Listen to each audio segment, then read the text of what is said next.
రానున్న రోజుల్లో అన్ని రాష్ట్రాలలో బీజేపీ జెండా ఎగురుతుంది. దేశ రాజధానిలో నెరవేరిన 27 ఏళ్ల నాటి కల. బీజేపీ ఢిల్లీలో గెలుపుపై బుచ్చిరెడ్డిపాలెంలో నాయకుల విజయోత్సవ ర్యాలీ.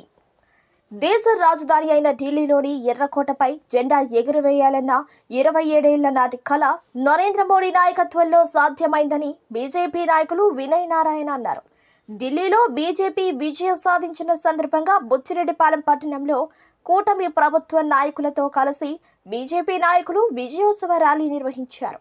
ఈ సందర్భంగా వారు మాట్లాడుతూ, రానున్న రోజుల్లో అన్ని రాష్ట్రాలలో బీజేపీ పార్టీ జెండా ఎర్రకోటలో ఎగిరినట్లు అన్ని రాష్ట్రాలలో ఎగురుతుందని అన్నారు. అవినీతిని అంతం చేస్తామని, చీపురు కట్ట గుర్తుతో అధికారంలోకి వచ్చిన ఆప్ పార్టీ అవినీతి కోరల్లో కూరుకుపోయి ఊడ్చుకుపోయిందని అన్నారు. ఒకప్పుడు బంగ్లాదేశ్ని చూసి భయపడిన భారత్ ప్రపంచంలో పెద్ద దేశాలలో ఎదిగిన చైనా సైతం భారత్ వైపు చూసేలా మోదీ నాయకత్వంలో తయారైందన్నారు. ఈ కార్యక్రమంలో కూటమి ప్రభుత్వ నాయకులు, కార్యకర్తలు అధిక సంఖ్యలో పాల్గొన్నారు. నిన్న జరిగినటువంటి ఢిల్లీ అసెంబ్లీ ఎన్నికల్లో దేశం మొత్తం ఆనంద డోలికల్లో మునియాడుతూ ఉంది. భారతీయ జనతా పార్టీ 27 సంవత్సరాల కల అన్ని రాష్ట్రాలు పరిపాలించినా కానీ ఢిల్లీ ఒకటి మాకు వెలితిగా ఉండింది. సుష్మా స్వరాజ్ గారి తర్వాత 27 సంవత్సరాల గ్యాప్ తర్వాత మళ్ళా కూడా నిన్న దిగ్విజయమైనటువంటి మెజార్టీతో 48 సీట్లతో అక్కడ భారతీయ జనతా పార్టీ కమల పతాకం రెపరెపలు ఆడటంతో దేశంలోని భారతీయ జనతా పార్టీ కార్యకర్తలు అందరిలో కూడా సంతోషం అలముకుంది. ఏదైతే ఆప్ సిద్ధాంతం ఏదైతే ఉందో అవినీతిని మేము అంతం చేస్తామని, అదే అవినీతిలో కూరుకోపోయినటువంటి ఆప్ పార్టీని, ఆప్ పార్టీ యొక్క చీపురు కట్ట గుర్తు ఏదైతే ఉందో అదే చీపురు కట్టతో ఢిల్లీ ప్రజలు ఇల్లు ఊడ్చినట్టు ఊడ్చి బయటేయడం. స్వాతంత్రం వచ్చినప్పటి నుంచి మేము 70 ఏళ్ళు పరిపాలించామని చెప్పుకున్నటువంటి కాంగ్రెస్ పార్టీ ఢిల్లీ దేశ రాజధాని ఏదైతే ఉందో ఒక్క సీటు కూడా లేకుండా సున్నాకి పరిమితం అవ్వడం. భారతీయ జనతా పార్టీ కమల పతాకం ఎర్రకోట బురుజుల మీద రెపరెపలాడటం ఏదైతే ఉందో, రాబోయే ఎలక్షన్లో ప్రతి రాష్ట్రంలో కూడా భారతీయ జనతా పార్టీ జెండాలు ఎగరతాయి, అధికారంలోకి ఆ రాష్ట్రాల్లో వస్తాయనే దానికి ఇదే సంకేతం అని చెప్పి ప్రతి కార్యకర్త కూడా చెప్తా ఉన్నారు. ఈ విజయం ఊరికినే రాలేదు. అందరూ చెప్తున్నట్టు ప్రతి ఒక్కరూ వాళ్ళు ఓడిపోగానే ఈవీఎంల మీద పడి అరుస్తూ ఉంటారు. అదొక కామన్ పదవి అయిపోయింది. అయ్యా, ఈవీఎంల మోసమే కానీ మేము కానీ చేయదలుచుకుంటే మొన్న 240 సీట్లు బీజేపీకి వచ్చాయి కాదు. ఎన్ని సీట్లు వచ్చినాయో మీకే తెలుసు. మేము అభివృద్ధి చేసి అధికారంలోకి రావాలనుకుంటాం, కానీ ఈవీఎంలను మోసం చేసే ఆలోచన కుతంత్రం మీకుంది కాబట్టి మీరు చెప్తా ఉన్నారని చెప్పి ప్రతిపక్షాలకు తెలియజేస్తా ఉన్నాం. భారతదేశంలో నరేంద్ర మోదీ నాయకత్వాన్ని బలంగా బలపరుస్తున్నటువంటి భారతదేశ ప్రజలకు భారతీయ జనతా పార్టీ కార్యకర్తగా ధన్యవాదాలు తెలియజేస్తున్నాను. ఈరోజు ఢిల్లీలో నీతి నిజాయితీ అని పేరుతో అధికారంలోకి వచ్చి 12 సంవత్సరాలుగా ఢిల్లీని ధ్వంసం చేసినటువంటి లిక్కర్ సామ్రాట్ కేజ్రీవాల్ని, ఆ పార్టీని పూకట వేళతో కబళించిన ఘనత ఎవరిదంటే ఒక భారత ప్రధానమంత్రి నరేంద్ర మోదీ గారిని.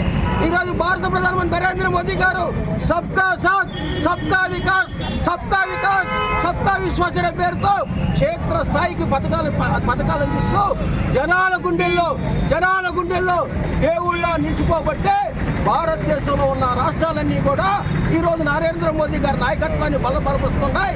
అందులో భాగంగానే ఈరోజు ఢిల్లీలో కూడా భారతీయ జనతా పార్టీ జెండా రెపరెపలాడుతుందని చెప్పి మీ అందరికి తెలియజేస్తూ, భారతీయ జనతా పార్టీ నాయకుడైనటువంటి భారత ప్రధానమంత్రి నరేంద్ర మోదీ గారు క్షేత్ర స్థాయి నుంచి కార్యకర్తలను దగ్గర పెట్టుకుని కార్యకర్తలు బాగోగులు చూస్తూ కార్యకర్తలే లక్ష్యంగా, జనమే లక్ష్యంగా క్షేత్ర స్థాయి నుంచి పథకాలు అందాలని చెప్పి పనిచేస్తున్నటువంటి భారతీయ జనతా పార్టీ కార్యకర్తలకు, భారతీయ జనతా పార్టీ నాయకులకు భారత ప్రధానమంత్రి నరేంద్ర మోదీ గారి నాయకత్వాన్ని బలపరటాన్ని మనం అంతా చూస్తున్నాం.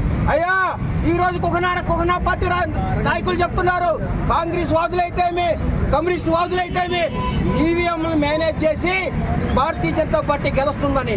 మేము ఒకటే వాళ్ళకి తెలియజేస్తున్నాం, అయ్యా ఈవీఎంలు కానీ మేనేజ్ చేసే సత్తా మాకుంటే అన్ని రాష్ట్రాల్లో కూడా భారతీయ జనతా పార్టీ విజయకేతనం ఎక్కడేస్తుంది.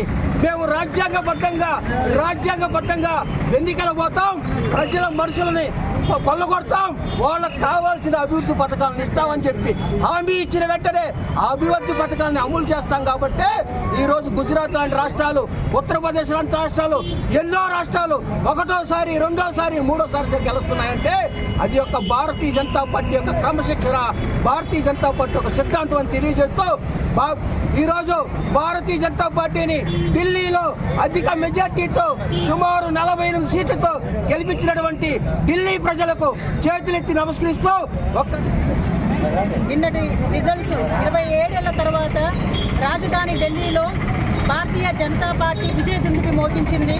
ఇది మిడిల్ క్లాస్ రిజల్ట్స్. ఇది ఎందుకంటే న్యూఢిల్లీలో మిడిల్ క్లాస్ ఫ్యామిలీస్ ఎక్కువ. వాళ్ళు ఏం కోరుకున్నారంటే మాకు అభివృద్ధి కావాలి, ప్రపంచ దేశాలతో భారతదేశం కూడా పోటీ పడాలంటే నరేంద్ర మోదీ గారి నాయకత్వం మాకు కావాలని చెప్పి వాళ్ళంతా మిడిల్ క్లాస్ పీపుల్ మొత్తం ఈ రిజల్ట్స్ అనేది చూపించారు. అదేవిధంగా బడ్జెట్లో మొన్న సీతారామన్ గారు పెట్టిన బడ్జెట్లో కూడా మిడిల్ క్లాస్ పీపుల్స్కి అనుగుణంగా ఎన్నో సంస్కరణలు తీసుకొచ్చారు. బడ్జెట్లో అయితేనేమి, ట్యాక్స్ దాంట్లో అయితేమి, ఇది కూడా మిడిల్ క్లాస్ వాళ్ళు ఈ రిజల్ట్స్ను కూడా ఆహ్వానించి ఇది నరేంద్ర మోదీ గారి నాయకత్వం మాకు బలంగా కావాలి అని చెప్పి ఈ నిన్నటి జరిగిన ఎలక్షన్స్ ఇది ఒక రిజల్ట్స్.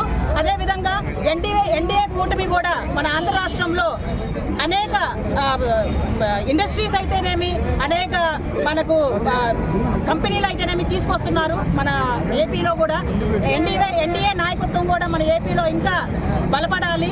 అందరూ ఐక్యంగా జనసేన పార్టీ అయితేనేమి, భారతీయ జనతా పార్టీ అయితేనేమి, తెలుగుదేశం పార్టీ అయితేనేమి, ఈ ఎన్డీఏ కూటమి అందరూ ఐకమత్యంతో కలిసి ఉండి మన ఆంధ్ర రాష్ట్రాన్ని కూడా ప్రపంచ దేశాలకు అనుగుణంగా ధీటుగా మనమందరము పోరాడాలని నాకు అవకాశం ఇచ్చిన పెద్దలకు పేరు పేరున ధన్యవాదాలు తెలుపుకుంటున్నాను.